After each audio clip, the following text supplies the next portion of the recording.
Да, почнуваме со дебатниот дел, како што најавивме, тука во студиото е господинот Илија Николовски, пратеник во собранието, председател на партијата на пензионерите, поранешен армиски генерал. Господине Николовски, имате богат бекграунд, можам да кажам, ке зборуваме затоа со вас и на политички, но и на безбедносни теми, но еве да почнеме со она што е најново, тоа е посетата на германскиот председател Франк Валтер Штајнмајер на Северна Македонија, пораките кои тој ги донесе и гледаме дека постојат различни перцепции кај власта и кај опозицијата за неговите пораки. Власта вели дека тој ја охрабрил земјата, порачал дека патот кон Европската унија е преку уставните измени, опозицијата пак вели дека тој не дал конкретен датум, не кажал кога земјава може да влезе во Европската унија, но исто така и кажал дека не може да се спречат бугарските блокади. Како вие гледате на посетата? Јас сум пратеник по втор мандат и досега во собранието се обраќале многу познати светски политичари, меѓутоа за оваа посета можам да кажам дека е историска посета, затоа што ни еден досега од светските политичари не дал толку јасни, конкретни пораки како што ги даде председателот на Германија пред некој ден. И опозицијата може да зборува што сака, меѓутоа и опозицијата тоа го забележа во собранието и однесувањето на позицијата можам да кажам дека за разлика од други прилики беше многу позитивно, коректно, малце воздржано, меѓутоа станаа, аплаудираа и останаа со прстот во уста, немаше што да кажат. Што не дал конкретни рокови, тоа никој на земјината топка не може да каже конкретни рокови, меѓутоа судбината е во наша раце, затоа што ние се зависи од нас како ќе се движиме кон Европа. Ние сега имаме историска шанса, најповолни геополитичка ситуација, најповолни геополитички услови, ние тоа треба да го искористиме и ако знаеме да го искористиме, ние можеме заедно со Албанија и Црна Гора да бидеме на брзата трака за влез во Европската унија. Ако своевремено Бугарија и Романија можеа да влегнат од политички причини така на брза трака, ако во 2004 година балтишките земји, јас некој пат кажувам дека 9,5 земји влегнале, зашто 9,5? Затоа што Кипар влегне, а пола не влегне. Ако ние имаме една Сицилија, една Корзика, кои се во Европската унија, кои не ги опште исполнуваат условите како се однесуваат, Република Северна Македонија, пошто е земја која што највеќе чекала за влез во Европската унија, Република Северна Македонија е најподготвена од сите досегашни кандидати кои биле за влез во Европската унија и сега имаме таа историска шанса да треба да искористиме. Пораките на германскиот председател беа многу јасни дека судбината е во наши раце и пораките му беа дека треба да собереме сили да овозможиме да бугарите влегнат во Уставот на Република Северна Македонија. Вие го перципирате овој период, претпоставувам, поврзано и со војната со Украина, ќе разговарам за тоа подоцна, политичкиот моментум кој сега е создаден како поволен за проширување на унијата, така го гледате ова? Никој пат во последно време по-поволни геополитички услови, по-поволна геополитичка ситуација не била за влество на Република Северна Македонија, мислам во пакет, не само Македонија, него заедно во пакет Црна Гора и Албанија, благодарение на ситуацијата во Украина. Европа согледа дека веќе не може да поставува дополнителни услови и дека Европа за да биде цела треба и Западниот Балкан да влегне во Европската унија од една страна, од друга страна и поддршката од нашите стратешки партнери, од Соединетите Американски држави. Тоа вето што јас некој пат знам да кажам, тоа вето не е само врз Република Северна Македонија, тоа е вето и врз интересите на нашите стратешки партнери. Значи, интерес на Америка е да Западниот Балкан, односно Македонија, да влегне во Европската Унија. И ние сите тие поволности треба да ги искористиме во овој момент. А тие што мислат дека не треба да влегне, што се занесуваат дека ќе се изврши некоја асимилација и така натаму. Јас многу често тоа знам да го кажам, па и на лидерската средба последна што имавме, ја кажав дека јас не памтам во поновата историја, особено во втората половина на 21. век, да некој успел да асимилира некоја нација и доста со таа ација, дека ќе имаме бугаризација, дека ќе имаме албанизација, дека ќе имаме србизација, никој не успел македонската нација, нити ќе успее некој нација да асимилира. Меѓутоа, нација без држава не може. А ние во поновата историја знаеме дека може и е дошло до распад на држави. Најсвеж пример ние распадот на Југославија, ние по возрастите генерации кои беме толку убедени дека не може да се распадне Југославија, него благодарение на некои усијани глави, благодарение на некои луѓе кои патат од историја, од географија, дојде до распад на Југославија. Или сега најнов пример имаме ситуацијата во Украина. Немој да мислат граѓаните дека Путин го интересира украинскиот народ. Путин го интересираат територија и затоа треба да се преземат сите мерки, организирани мерки, да ние влегнеме во Европската Унија и пречките кои ги имаме да ги надминаме. Ако една Хрватска има 25 нации во својот устав и 355 бугари ги има во уставот, влегнале во Хрватскиот,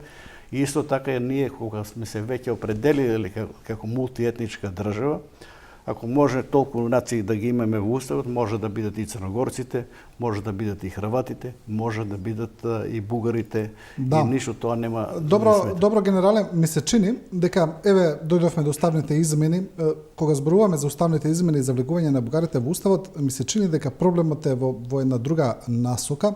Не е со самиот чин на ставањето на бугарите во уставот, бидејќи колку што можам да ги интерпретирам ставовите на ВМРО-ДПМН, на најголемата опозицијска партија, дури ни они немаат нешто против со самиот чин на ставање на бугари во уставот, но забелешките се дека тоа константно барање за некакви отстапки од земјава нема крај и дека дури ако се направат тие уставни измени, дека подоцна немаме никаква гаранција дека Бугарија нема да не блокира за нешто второ или трето и така натаму, судејќи според искуството што го имаме, судејќи според Преспанскиот договор, кој требаше да биде, еве да речеме, последна голема отстапка која земјава ја прави, но сепак не излезе така, излезе дека треба уште доста да се направат. И сега прашањето е тоа. Ние немаме гаранции дека нема да имаме нови блокади, а мораме да го направиме тоа. Значи, овде има една работа која народот не е добро објаснита. Гаранција не може никој да даде. Меѓутоа, после францускиот предлог, прифаќањето на францускиот предлог, тој не е француски предлог, тоа е предлог на Брисел, меѓутоа така наречен бриселски предлог, еднаш за секој падна фамозната или така да кажам ова рамковна позиција на Бугарија. Значи што ја донесува во собранието? Што ја донесува во собранието со паѓањето на таа рамковна позиција во Бугарија, јазикот во преговорачката рамка не се спомнува. Некој што вика историјата, историските комисии работат, меѓутоа треба да постигнат консензус, односно да се договорат. Додека не се договорат, владите не преземаат ништо. Владите се должни во рок од 2 години после да преземаат мерки. Меѓутоа, никаде не е речено дека мора да се договорат.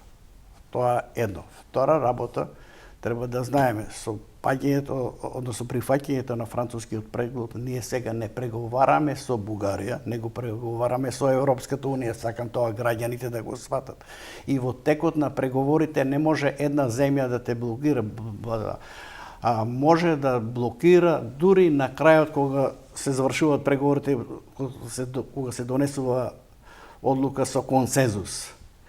Меѓутоа, ние треба да направиме нашата домашна задача да ја завршиме, а сега е услов да бугарите влегнат во уставот за да можеме да наставиме со преговорите. Ако тоа не го направиме, ние сами ќе бидеме криви, а не бугарите, и во тој случај може Албанија и Црна Гора да идат, а ние не знаеме што и кога ќе влегнеме во Европската унија. Тоа го поврзвам јас од 2008 година.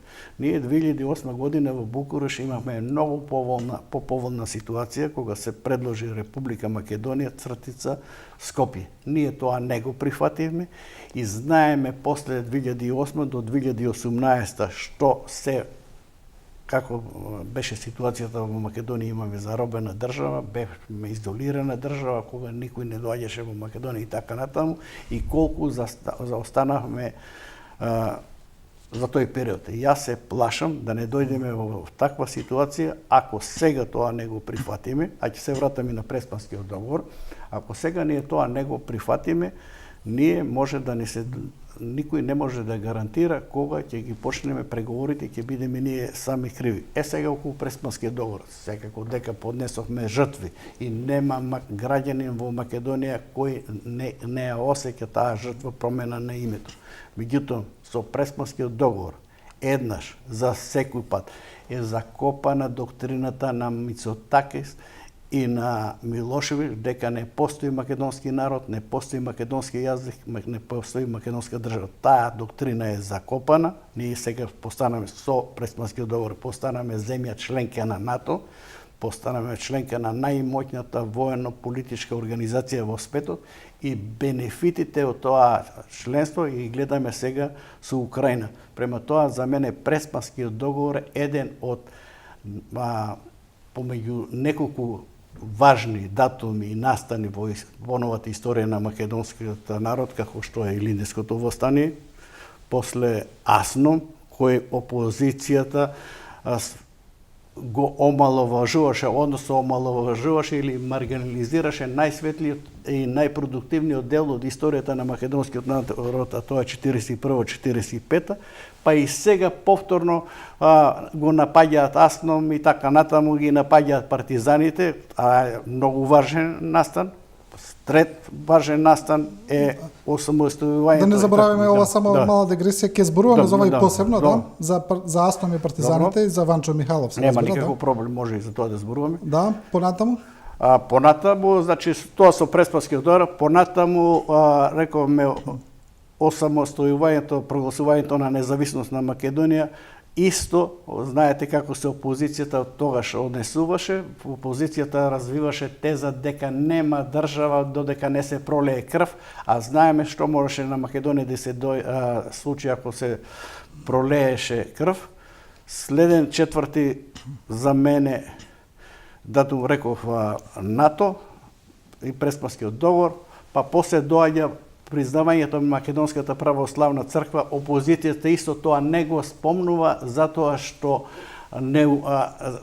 не се на власт. Да се на власт, они на сите звона ќе звонат како е признаена Македонската православна црква, меѓутоа за жал, за нивна жал, пак ова актуелната власт, пак Социјалдемократскиот сојуз за сите важни историски настани учествува. И сега најважен нов историски настан е почеток на преговорите со Европската унија и гледаме како се однесуваат, а тоа се во спрега со сите тие националистички сили кои од надвор, кои не сакаат Западниот Балкан, Република Македонија да видат во Европската унија, да видат во западните сојузи, него сака да остане изолирана, да македонскиот и бугарскиот народ закрававени и да овој дел остане под влијание на Русија и на Кина. Баш телевизија 24 извести завчера дека Европската унија има детектирано дека постојат сили и во Бугарија и во Македонија, а имало и во Грција за време на Преспанскиот договор. Тогаш за Грција постои еден извештај каде што е посочено и мешање на Русија во тој процес, бидејќи е многу поразбирливо, бидејќи се работеше за влегување во НАТО. За тука не се спомнува Русија, мора да бидеме искрени, но сепак велат забележени се сили и во Македонија и во Грција кои работат активно на обструирање на односите помеѓу двете земји. За жал, многу аналитичари тоа го имаат согледано и тие сили на дневна основа комуницираат. Тоа се сили извнатре во Македонија, внатре во Бугарија и во регионот. Рековте дека Русија не се спомнува, меѓутоа треба да знаеме дека Русија за Западниот Балкан потроши 300 милиони долари за поречување на евроинтеграција. Русија имаше влијание на изборите во Албанија, во изборите во Босна и Херцеговина, во изборите во Црна Гора, во Србија, па и во Македонија. И руското влијание него е големо во Западниот Балкан, особено најголемо е во Србија. Ако сега треба да елаборираме преку што иде преку Српската академија наука, Српската православна црква, православие и така натаму, постои овај хуманитарен центар во Ниш, тоа е фактички прикриен обавештајни центар, дека постои канцеларија на Русија во Министерството за одбрана. За време на роден денот на Тито по Белград имаше билборди каде што му се честита роден ден и така натаму, така да руското влијание е големо на Балканот и се уште и се во спрега со стари националистички сили, и тоа се истите тие сили во Бугарија, сега да не ги именувам, ги знаеме тие политичари, за жал во спрега и со тие националистички сили во Македонија и кои се во постојан контакт меѓу себе. Да, но направили тука, да речеме, власта грешка во оваа земја што дозволи отварање на овие бугарски клубови под тие имиња под кои се отворени, под Ванчо Михајлов и цар Борис III, па потоа се донесе закон со што се анулира тоа, да речеме, се бара да ги сменат имињата, закон поднесен од опозицијата, но поддржан од сите. Дали се направи грешка кога се дозволи со некакви дупки во закони, со некакви такви чудни процедури сепак да се регистрираат тие здруженија? Значи, по мене е тоа Па сега Бугарија тоа го користи како изговор. За мене тоа е историска грешка. Власта не смееше тоа да си го дозволи, за жал тоа се случи и ние како партија на пензионери тоа го осудуваме и го поздравуваме донесувањето на новиот закон за здружение и фондација, и тоа треба да се до крај да се иде, да се испочитува законот, и сето тоа кој има забелешки и на клубот Ванчо Михајлов во Битола и на клубот Цар Борис во Охрид, сите забелешки кои има власта треба да се отстрана, затоа што тие не придонесуваат на кон пријателство измеѓу македонскиот и бугарскиот народ. Напротив, тие придонесуваат кон раздор, кон сеење на омраза, национализам, и тоа треба да се искорени. И тоа власта тука направи голема грешка. Власта сега се обидува, не се обидува, него веќе презема и организирани мерки и активности во таа насока. Треба институционално да се работи, како што се отвори бугарски клуб сега новиот во Скопје, така ќе се отвори македонски клуб во Благоевград, али институционално каде што позади тоа стои власта, така да и државите, односно државата постои, и во Благоевград секако, ја не знам на кое ниво ќе биде, али како што беше овде министерот за култура од Бугарија и министерот за култура, треба институционално да се соработува и да се надминуваат овие пречки кои ги имаме во нашите односи. Интересен е ставот на опозицијата за овие клубови, доста флуиден, доста променлив став, јас би кажал. Прво, опозицијската ВМРО ДПМН ги повика граѓаните на протест во Битола кога се отвараше клубот Ванчо Михајлов. Па потоа претседател на партијата кажа дека треба да се затвори клубот Цар Борис III во Охрид, но не и Ванчо Михајлов во Битола, па рече дека треба да се почитува тоа што Ванчо Михајлов бил еден од основачите на ВМРО ДПМН. Па потоа повторно кажа нов став дека сепак треба и тој во Битола да се затвори. Значи, така, јас би кажал флуиден еден став, променлив прилично, а интересна е реториката на партијата во последните соопштенија во кои тие се навраќаат на своите изворни ставови, да речеме, за народно-ослободителната борба, за НОБ, за партизаните, за Јосип Броз Тито, каде што велат дека тие всушност им нанеле голема штета на македонците, на македонските патриоти во тоа време? Одлично прашање. Таа дволичност секој нормален граѓан може да ја забележи.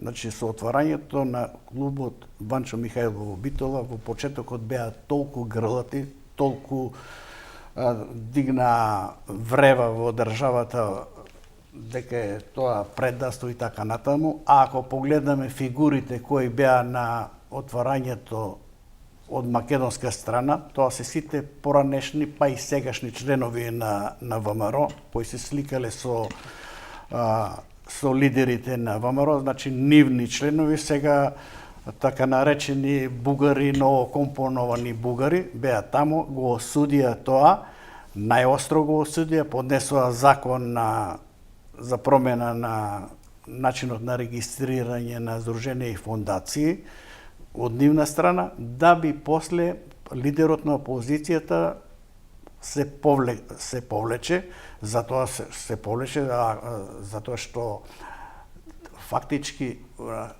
нивниот континуитет е од владењето на Ванчо Михајлов со ВМРО. Према тоа се повлекува и тоа е едно тешко лицемерие. Гледате како менуваат своите ставови од ден во ден. Еден ден кажа едно, после кажува друго. И ова е, јас предмате реков дека она маргинализирање на најпродуктивниот, најсветлиот дел од историјата на македонскиот народ се враќаат на тоа непризнавање на АСМОН, непризнавање на партизаните. Јас имам едно реторичко прашање. Нека ми кажат, ево, упатувам јавно прашање, нека кажат, ако не беше тој период, 41-44, ако не беше второто заседање на АСМОН. Значи, ние сме имали многу буни и востанија, меѓутоа, ниедно не било успешно. Тоа е тој успешниот период кога е за прв пат званично признаje на македонската држава, кога е за прв пат званично признаje на македонската нација. Нека ми кажат кога, ако не беше тој период, кога ќе формираме ние македонска држава. Према тоа да се омаловажува најсветлиот и најпродуктивниот дел во историјата, ја тоа не можам да го сватам. Нека одговорат кога тоа ќе формираме ние македонска држава. Да, добро. Ке се вратиме на политиката, но еве, како што кажав, да го искористиме и вашиот генералски бекграунд. Малку да поразговараме за Украина, генерале. Ова што се случува, интересно е, еве, војната почна во февруари, декември сме, се уште трае, но интересно е што сите оние предвидувања за руската инвазија, за силината на руската армија, за тоа што треба да се случи, потврлија и веќе имаме ситуација каде што русите се речиси во цела Украина во една, ја нарекуваат активна дефанзива, напаѓаат тамо на исток на некој фронт, но речиси немаат офанзивни действија.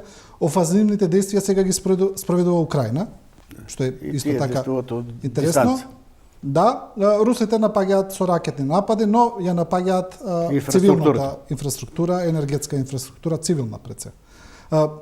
Можеме ли вака едно кратко сеже што се случува во Украина според вас, зошто русите така потврлија, зошто се најдува во ваква ситуација? Значи, со војната во Украина падна митот за руската армија. Еднаш за секупат. Второ, Путин или Русија направи две стратегиски грешки. Првата стратегиска грешка е што го подценија украинската армија и украинскиот народ. Путин мислеше како што своевремено влегна 68 во Чехословачка и го Дупчек сменија, или 56 во Маđарска, во Унгарија, дека така ќе влегнат во Украина и ќе го сменат раководството на Украина и ќе доведат ново проруско раководство. Тоа е првата грешка. И втората грешка, која исто така ја направија, односно не можеа да ја предвидат, колку ќе биде меѓународната помош на Украина, особено на НАТО и Европската унија. Тоа они не можеа да го предвидат, иначе украинскиот народ не може да се супростави ако нема таа организирана помош од меѓународната заедница. и след да работат, мора да свати дека НАТО никако не смее да дозволи да Русија победи во оваа војна. Ако се тоа дозволи, ќе почнат да растат апетитите на тие националистички апетити и во други региони, значи тие работи треба да ги имат во предвид. И врз основа на тоа нивната лоша проценка за моралот на украинскиот војник, од друга страна се покажа дека нивната армија е недоволно подготвена, корумпирани генерали, немотивирани војниците кои тераш некој да оди на друга територија, немотивираност, и до тоа дојде. И сега имаме ситуација кога имаме од едната страна на реката Днепар околу 30.000 добро укопани, утврдени украински, односно руски војници, меѓутоа овие што се повлекуваат Херсон. Кои се повлекоа, сега се од другата страна тие укопани, недоволно обучени, недоволно мотивирани, и сега руската страна води војна од дистанца, гаѓаат со ракети, уништуваат инфраструктура во Украина, што е за секоја осуда, и што е карактеристично, не знам дали народот тоа го примете, во последно време Путин го нема никаде, што викаат овака во наводници скриен во својот бункер како своевремено Хитлер, и војната ја препушта на генералите. И ако се изгуби војната, после ќе бидат генералите криви за се. Следно, Русија е потпуно изолирана. Ова е најсвеж пример е самитот во Бали, што беше на Г20. Некои не викаат Г20, него Г19, затоа што Путин не се појави на тој самит, се појави Лавров, кој настапи кратко, демантирајќи се што се случува, и после го нема. Значи, Русија е изолирана, меѓународната заедничка презема се што е можно на Украина да се даде секаква помош да се преживи, а последиците од оваа војна се тешки за цел свет, за Балканот, посебно за афричките земји. Ние знаеме дека 35% од производството на пченица во Украина беше, русите вршат обструкции, препреки за да не може украинското жито да се извезува, и што е многу опасно, односно со тешки последици ќе биде, што сега не се посеани нивите во Украина. И тоа ќе има тешки последици за исхрана на населението, посебно за Африка и така натаму. И затоа и нашата влада... Да, но генерале, знаете како? Вие ги детектиравте главните моменти во војната, но дел од аналитичарите велат вака: доколку Русија навистина е втора светска сила, како што се представуваше пред украинската војна, после Соединетите Американски држави, и со нападот на Украина, која прво географски е многу помала, во население не е толку, пута 3, но сепак е 3 пати поголема Русија, во оружје, во број на оружје, не знам колку пати, премногу повеќе има техника Русија, дека без разлика на војната помош која Украина ја добиваше од сојузниците во едни отежнати услови, во војна се доставуваше тоа, плюс парцијално се доставуваше, не ги доби веднаш, туку во од, што се вика, дека без разлика на се, тие, доколку имаат добра стратегија, можеа брзо да победат во Украина, но тие не го направија тоа. Значи, тие дозволија да бидат вовлечени во една долга и црпувачка војна, рововска војна, што во никој случај не смеа да си го дозволат. Како дојдоа до таа ситуација? Па јас реков двата фактори. Значи, првиот фактор е подценија отпорот на украинската армија. Мислеа дека тие многу брзо, за неколку дена ќе легнат во Киев и дека ќе го сменат украинското раководство, ќе доведат. Подценија одлучноста и подготвеноста на украинската армија.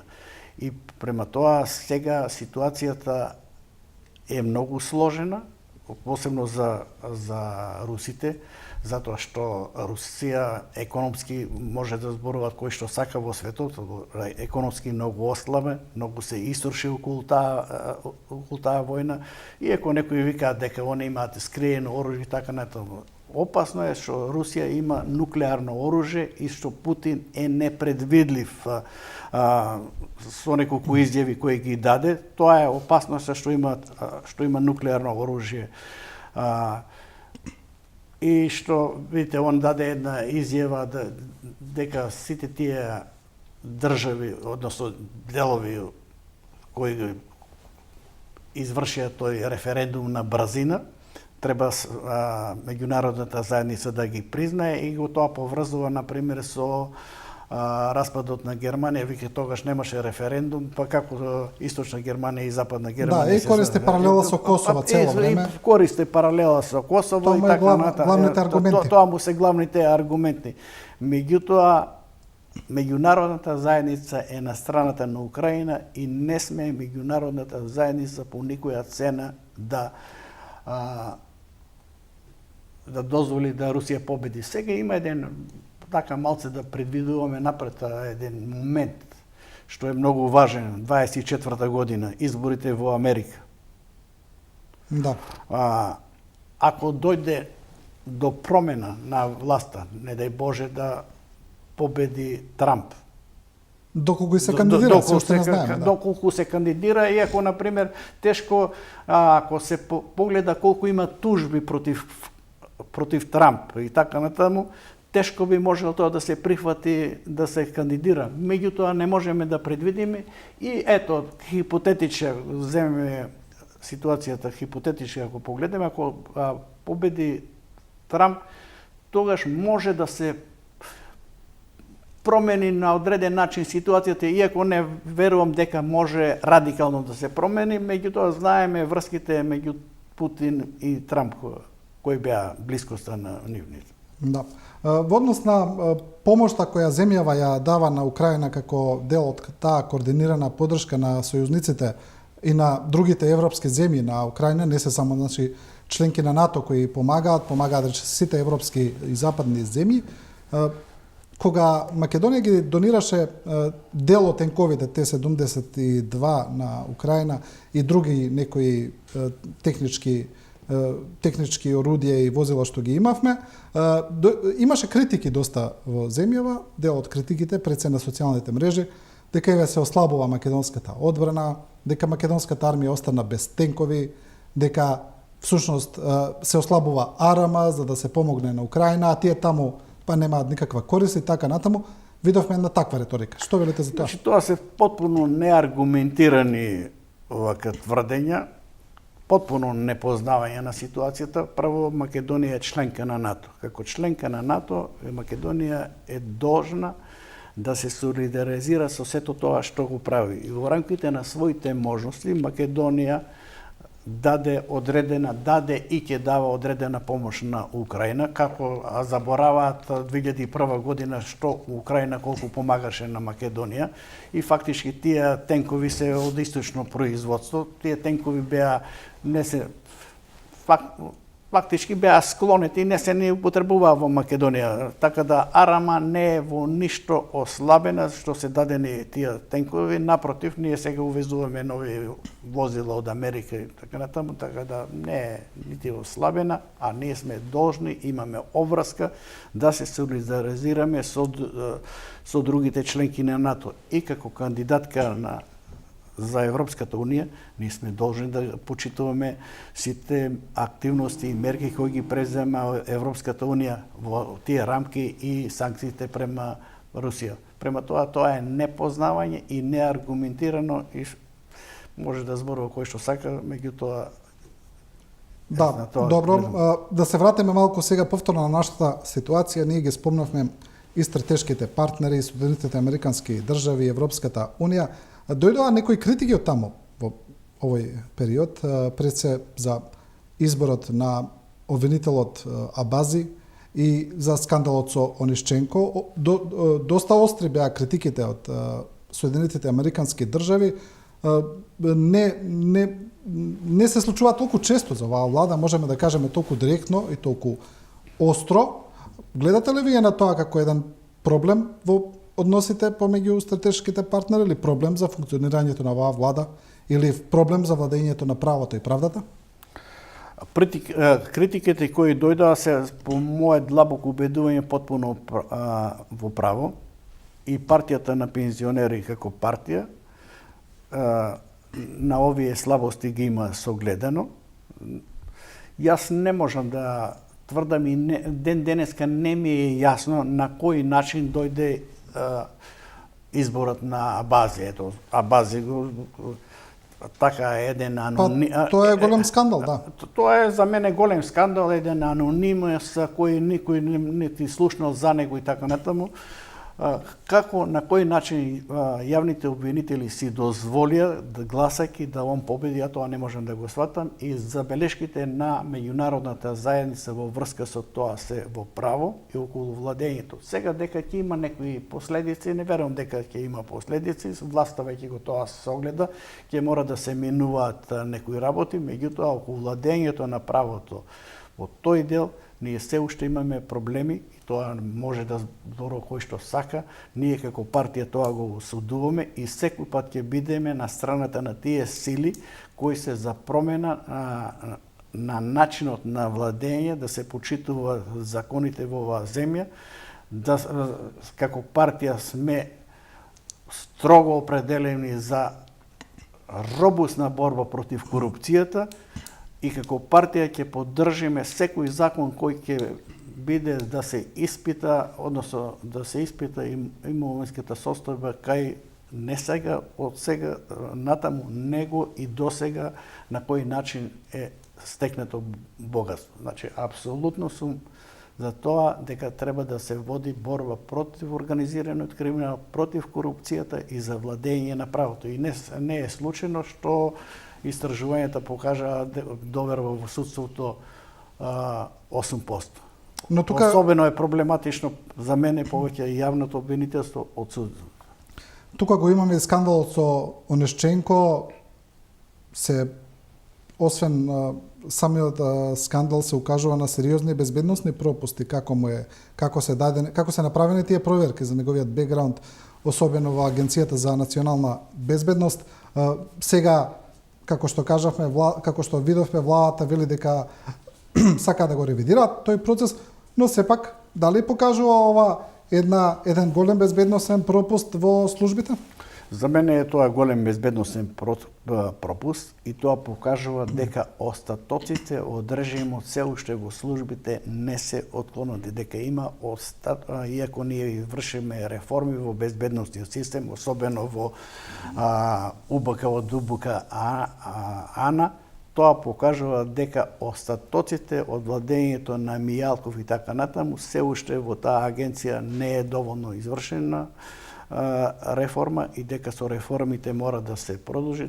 Овај случај не смеело да дозволи да си го дозволат нашите безбедносни служби. И сега, по мое длабоко убедување, тука треба да се преземат ригорозни мерки за пропустите кои. Не може никој да ме убеди на земјаната топка дека тука нема, некој не земал пари и така натаму. Или ова што беше со пасошите, дека има криминал, дека има корупција, тоа не може да му убеди. Само не знам колку пари се дадени. Вие, значи, се сомневате на тоа, дека така е дојдено до скандалот? Така е дојдено сигурно. Затоа што има остатоци, организирани остатоци во оваа служба. Реформите не се извршени до крај. Односно, ветингот не е извршен до крај. Да, добро, во однос... И треба да се води сега сметка кој ќе дојде на чело на оваа служба. Во однос на уставните измени и на собранието, ние разговаравме за нив пред малку, но јас не ви прашав како мислите дека ќе дојде до тие уставни измени. Знаеме дека е тешко, нема мнозинство, сега се зборува за влез на алијанса во владата, тоа не се кажува директно, но рече се известно дека е поради собирање на некакво мнозинство за уставни измени, но дали вие мислите дека тие уставни измени треба да се прават така со собирање на потребно мнозинство, па пратеници од ваму, пратеници од таму, а ВМРО-ДПМН да биде исклучено од тој процес, значи нешто слично како со Преспанскиот договор, гласање кое подоцна произнесе низа на проблеми, знаеме што се случуваше, или мора да се бара начин ВМРО ДПМН да биде вклучена во процесот? Јас сум длабоко убеден во тоа како треба да биде. А тоа треба да биде ВМРО вклучено во овој процес. И ВМРО не смее да си дозволи, може они да зборува што сакат, меѓутоа перцепцијата е створена така дека ВМРО антиевропска. Они викаат дека не се, меѓутоа со своето однесување таква перцепција е створена и овде во државата, а особено надвор од државата. И мислам дека постојат сили во ВМРО, прогресивни сили, кои нема да дозволат да се закочат евроатлантските интеграција. Ево, во ова прилика ја користам овие помлади пратеници кои се да не дозволат нивната генерација да стагнира, да не дозволат да перспективата на нивната генерација попречуваат и самите себе, и не верувам дека помладите пратеници ќе си дозволат да не гласаат за уставните промени, затоа што со тоа ние стопираме евроатлантската интеграција, односно перспективите на оваа држава. А длабоко сум убеден дека треба и ВМРО да биде вклучен, да повеќе се работи на тоа, дека целите, задачите се заеднички, успесите се заеднички. Се што е направено досега, ниедна партија не смее да си препиша самата на себе. Ипак и ВМРО волку време беше и ВМРО има придонес околу евроатлантските интеграции, и сега кога сме дошли во ваква ситуација, ВМРО не би смеело да си дозволи да остане антиевропска партија. Да. Иако они се ставно декларираат дека се они за Европската Унија, него не под овие услови, меѓутоа сега да не елаборираме колку има промени во однесувањето на лидерот. Ево, синоќа на трибината во Куманово, Ковачевски постави јавно прашање до лидерот на опозицијата, вика нека каже. Своевремено со Бојко Борисов рече ние го поддржуваме договорот за добрососедство. Летото кога доаѓаше Петков, на Петков изјавил дека ќе дозволат да влегнат бугарите во уставот. Сега вика никако нема да дозволат. Од друга страна има индици дека во контакти со некои представници од други и пратеници од други политички партии, па и со меѓународната заедница, вика овозможите ни ние да дојдеме на власт, ние ќе изгласаме уставните промени. И премиерот Ковачевски го јавно повика синоќа, вика нека каже дали е тоа точно или не е точно. Према тоа мислам дека ВМРО треба да биде вклучено, а не да се врши притисок, да се подкупуваат пратеници и така. Јас сум против тој начин на собирање на 81 глас. Да, и тоа навистина со Преспанскиот договор излезе една многу грда слика. Многу грда слика, меѓутоа Преспанскиот договор си има свое место во историјата на Македонија и тек тоа ќе се проучува, особено па вео видите кој може да замисли дека ќе се отвори центар за македонски јазик во Грција. Ево сега најново, иако опозицијата тоа го премолчува, меѓутоа ето се отвори центар за изучување на македонскиот јазик во Грција и верувам дека во догледно време и факултативно ќе се изучува македонскиот јазик. Да. Добро, бидејќи сте на крајот, на самиот крај, бидејќи сте и председател на партијата на пензионерите, господин Николовски, пензионерите се жалат дека е инфлација, дека е скапотија, дека пензиите не им стигаат, дека тие покачувања кои ги добиваат не се доволни. Ги пренесуваат ли тие жалби и до вас? Допираат ли до вас? Секако дека ги пренесуваат и до нас, секако дека јас секој сабале ги слушам контактните емисии, имам разбирање за пензионерите, меѓутоа пензионерите мора да сватат дека пензионерите треба да делат судбината и со другите граѓани во Републиката, особено со работничката класа, дека пензиските фондови се полнат од платите на од издвојувањата кои ги прават работниците. Околу зголемувањето, односно тој термин, сакам пензионерите оваа прилика да сватат. Во пензискиот систем, во пензиската терминологија не постои термин зголемување на пензиите. Постои термин усогласување на пензиите. Тоа усогласување се прави да не изгуби вредноста на пензијата кога заминат во пензија, да не ја изгуби вредноста на пензијата. И затоа се вршат тие со инфлацијата. Сега, за жал, има поголема инфлација, меѓутоа, овака сега, ние на почетокот на годината имаме усогласување на пензиите 2,9. После, во септември имаме 6,8, значи имаме околу 10% зголемување на пензиите.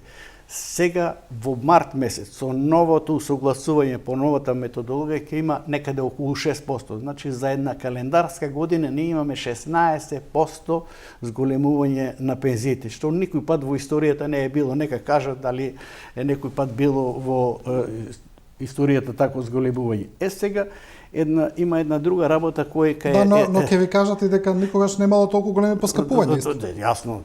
Една друга работа што кај делот, јас имам високо разбирање кај пензионерите, кај еден дел од пензионерите вика зашо не е линеарно. Пензијата мора да сватиме дека пензијата е економска категорија, а не е социјална категорија. Тоа значи кој колку внесувал, толку треба да добива. Меѓутоа државата е должна да повремено со своји социјални мерки интервенира кај оние со пониски примања. И во таа насока, сега со најновите економски мерки, односно социјални мерки, државата за 4 месеци пензионерите кои имаат пензии до 11.525 денара, 4 месеци ќе добиваат по 1.500 денара, а оние што имаат од 11.526 денара до 14.750 денара, партијата на пензионери се залага и ќе се залага да тие социјални мерки продолжат и понатаму. Второ, што партијата на пензионери се залага, и тоа многу често го истакнуваме, дека просечната пензија треба да биде 60% од просечната плата, сега е 54%, а минималната пензија треба да биде 70% од минималната плата. Сега е 60%, меѓутоа со буџетот е предвидено минималната плата да се зголеми напред, ќе има аналогно на тоа ќе има изголемување на пензиите и ние како партија се залагаме да се донесе закон. Дека минималната пензија не треба да биде помала од 70% од минималната плата. Иако, например, јас проучувам системите во регионот, како во Србија, тоа викат дека 50% треба да биде. И сега, ако нашите пензии каква е во односу на овие во регионот, само да погледам, има тука да не биде напамет да не зборувам, како стоиме во односу на другите држави во регионот. Иако тоа е променливо. Моментално во Македонија просечната пензија е 283 евра, а минималната пензија е 175. Во Црна Гора они се подобри, 292 евра просечната, а минималната пензија е 270. Босна и Херцеговина моментално кај нив е 272, значи полоша е. Во Србија се 287, во Албанија се полоши од нас, Бугарија се полоши од нас. Према тоа, ако погледаме во регионот како е ситуацијата, ние сме тука некако. Или начинот на усогласување на пензиите во регионот, сакам тоа да го појаснам. Во Словенија има усогласување на пензиите 60% порасот на платите и 40% од трошоците на живот. Во Хрватска има 30% од порасот на платите, 70% од трошоците на живот. И сега тоа во одредени ситуации едното или другото поповолно. Црна Гора има 75% од трошоците на живот и 25% од платите од порасот на платите. Србија има 50 како што е кај нас. Меѓутоа, ние со овој начин ипак се створи еден голем јас измеѓу најмалата и највисоката пензија. Ние како партија се залагаме да повремено има нивелирање, повремено зборувам, нивелирање на пензиите, тие што се со минимални пензии да добијат повремено поголемо зголемување, да им се олесни тој рачекор на платите, односно на пензиите да се намали. Меѓутоа, ево на пензионерите сега сакам да им упатим, да не гледа тие највисоките, него да гледаме ние минималната пензија да се зголеми. Тие со највисоките пензии многу малци се луѓе, со највисока пензија околу 60 луѓето, околу 60.000. Тоа се многу малци, него да гледаме ние минималната пензија, на тоа треба да работиме и ние како партија на пензионери за тоа се залагаме минималната пензија да се зголеми, да се донесе закон, да биде 70%. И не само тоа, ние залагаме за промена, доста промени во здравствениот систем. Значи, партијата на пензионери не е само партија на пензионери, таа е партија и на работниците, и на земјоделците, и се што припаѓа во ранливата категорија на граѓани во земјата. За сите тие се ние залагаме, вклучувајќи ги и студентите, така да некој не свати дека тоа е партија на само на пензионери. И работниците, и земјоделците, и се што е ранливо во Да. Добро, господин Николовски, ви благодарам за овој разговор. Благодарам и на вас што ме поканивте. Да. Ова беше господинот Илија Николовски, пратеник, ранешен генерал, председател на партијата на пензионерите.